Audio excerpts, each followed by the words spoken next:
So the question is, do we really have to talk about race? And the answer is no.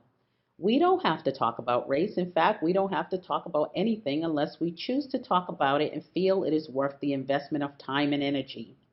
The objective of this pitch is not to shame or blame anyone, but to challenge the way we think collectively.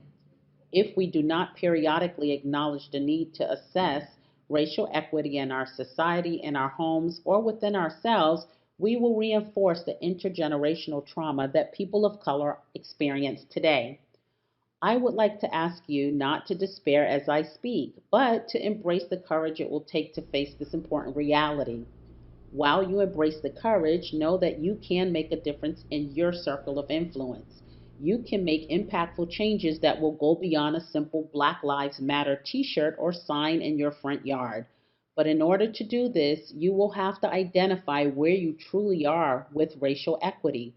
This will require you to be honest with yourself and dig deep. I know many of us want to believe because Obama served 2 terms, we are in a post racial society, but that is far from the truth.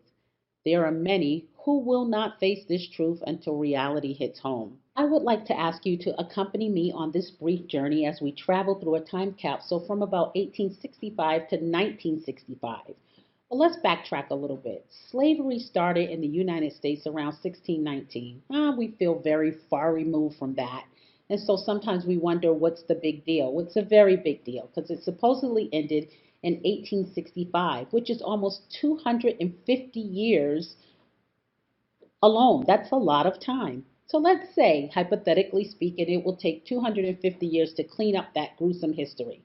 Well, ideally, we should be squeaky clean by year 2115. That seems very far away as well. Well, in light of the recent events that we're seeing in our media, we're not sure if that's going to happen. So, as we travel together through this time capsule, we see here traumatic scenes of one group of people and their subjection to cruelty. On this journey, we wonder how could this ever happen? It is the same question that our children and grandchildren, nieces and nephews will also look back at George Floyd, Breonna Taylor, and other news flashes and wonder the same exact thing. It would be nice to assassinate the past, but because we have not taken ownership and dealt with it in the past, it subtly haunts us in our present. History has an odd way of connecting events through time. Earliest memory I have is our parents and friends and neighbors teaching us about what we should do and what we shouldn't do. We had to make sure that we behaved in certain ways. And there was a different world, black and white world. If we walked down the sidewalk and a white man was coming toward us, we had to look down upon the ground. And if a white woman walked down our same sidewalk, we would have to walk out in the street. Couldn't walk down the same sidewalk. We couldn't ride in the front of the buses.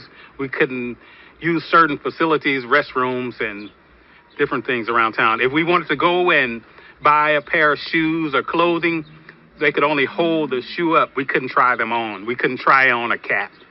I get it. This is not the easiest discussion. This is hard. If we could make one wish and blow out the candles as a nation, we would wish racism away. As a diversity trainer, I appreciate when individuals are honest and acknowledge that when discussions come up about race, they shy away because they do not want to say the wrong thing. I realize we have to start somewhere, and so to acknowledge that there is a fear and identify the reason for the fear is a good start. What's concerning is if time goes by and we find ourselves still saying the same thing. I don't want to say the wrong thing.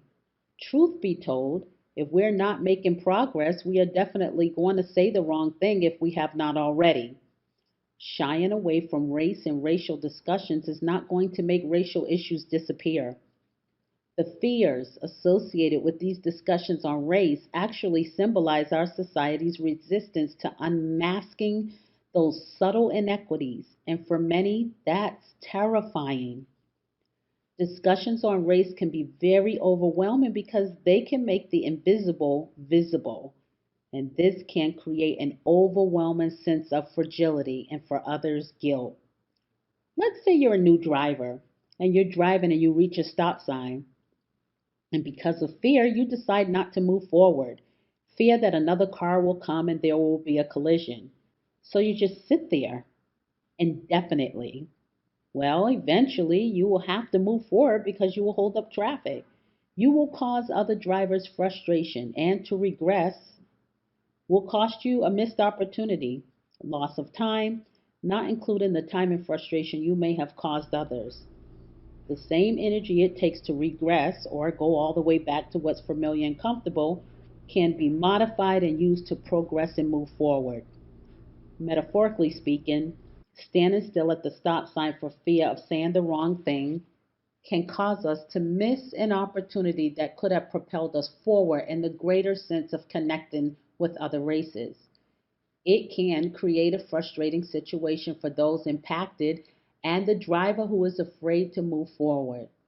And it's possible that the very thing that we fear may not even happen if we embrace the courage to move forward with caution. And if it does, let's take a learning experience from it and do better. The king once said, "Justice delayed is justice denied." The reason for the cry, "No justice, no peace," that's still echoing throughout the streets of our country is simply because justice is and has been denied. It is our responsibility to find ways as individuals to take ownership for the space that we create relevant to race.